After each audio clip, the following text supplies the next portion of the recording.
Biz ал жерде кайдыгер карап отурган адам эмес. Алчбек мырза, кечиресиз, Азаттык радиосунан Төрөкулдоров ошол үйлөрдү көрүп чыктык азыр. 100дөй үй бар экен. Бузулган, кээ бирлери толугу менен өрттөнүп кеткен. Ошону азыр айтып атасыз, чечилет деп президент убада берди деп. Тажикстан тарап кайсы бир бөлүгүн көтөрүп береби же толук эмес алып береби? Тажикстан тарапка бөлүгүн көтөрүп бер деп кайрылбайбыз. Биздин өзүбүз күчүбүз, мүмкүнчүлүгүбүз жетет. Өзүбүздүн мүмкүнчүлүгүбүз менен биз өзүбүздүн элибизге үйдү курабыз. Эгерде кайсы бир убакытта Тажикстан тарап ошо кылган иштерине өкүнүп жардам берем деп, то есть ошол биз ошо кылган бизге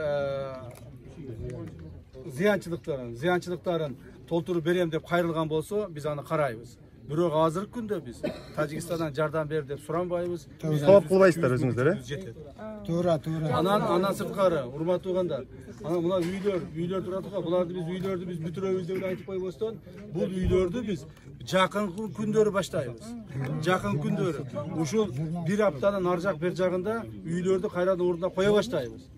Мына күзгө чейин, сентябрга чейин жылуу жумшакта, мына суук түшөрөктө ар бириңердин үйлөрүңөр Кудай кааласа жакшынакай болуп бүтүп, ичине кирип